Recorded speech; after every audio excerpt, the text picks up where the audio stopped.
Bonjour à tous, durant cette séance, nous avons choisi de faire le point sur le processus de reprise du cabinet dentaire par un professionnel libéral. Nous avons identifié 7 grandes phases qui découpent ce processus. Tout d'abord, il convient de définir clairement son projet. Quels sont vos objectifs? Quels sont les moyens nécessaires pour répondre à ces objectifs? Comptez-vous exercer seul ou en association? Où souhaitez-vous vous installer? En zone rurale, en zone urbaine? Il faut bien évidemment savoir que certaines zones ouvrent droit à des exonérations en matière fiscale. Quel type de dentisterie souhaitez-vous mettre en œuvre? Et enfin, quand envisagez-vous donc de vous installer?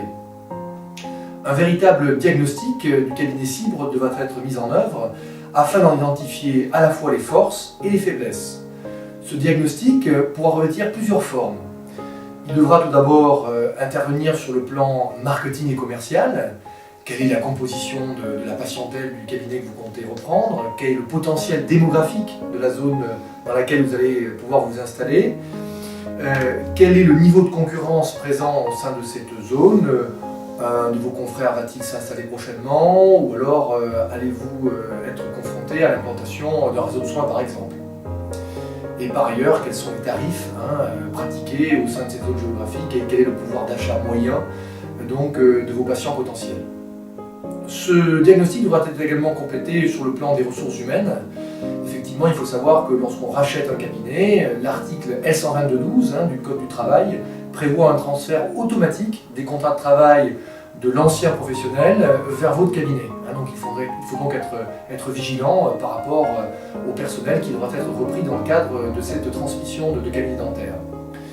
Un inventaire précis du matériel devra être effectué, ainsi que bien évidemment connaître son état. Des investissements par ailleurs seront-ils à prévoir. L'ensemble de ces éléments doivent bien évidemment être budgétés en amont.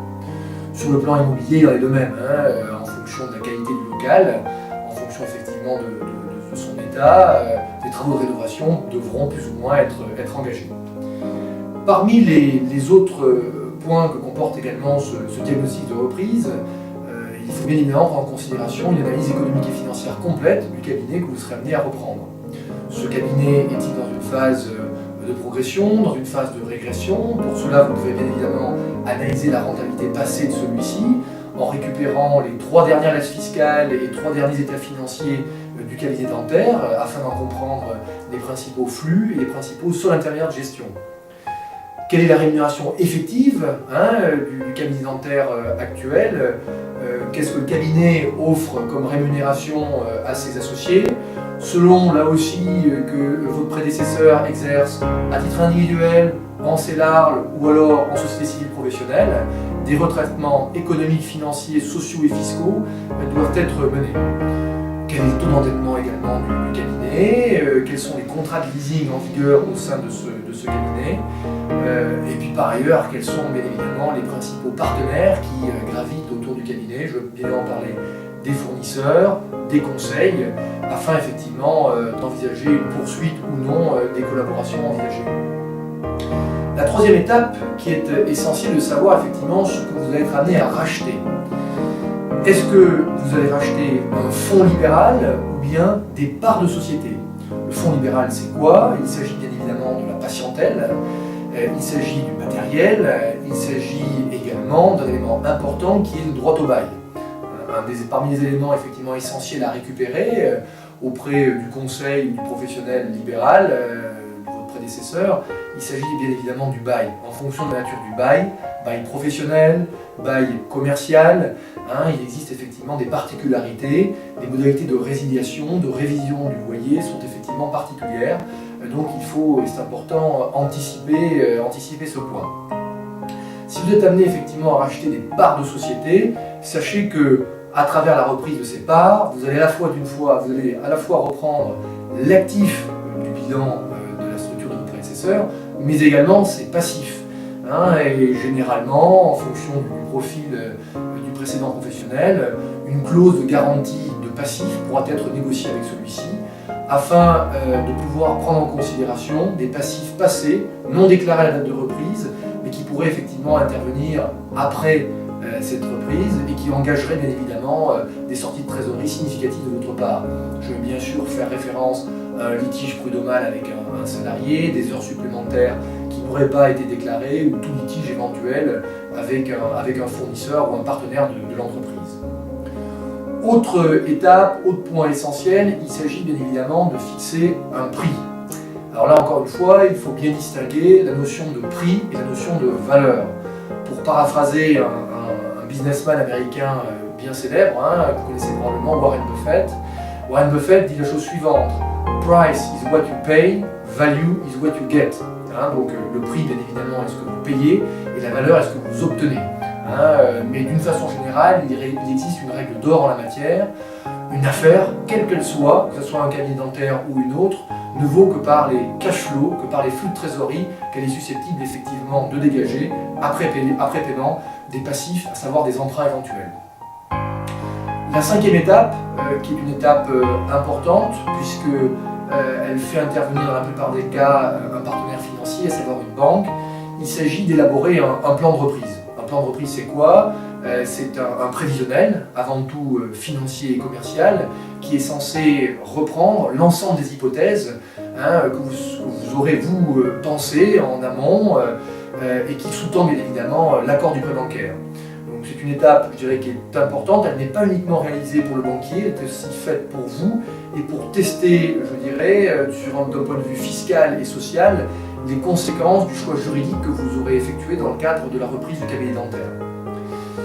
L'avant-dernière étape, il s'agit de négocier et de conclure.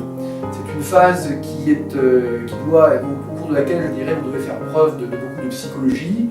C'est une phase là aussi qui peut être lourde de conséquences.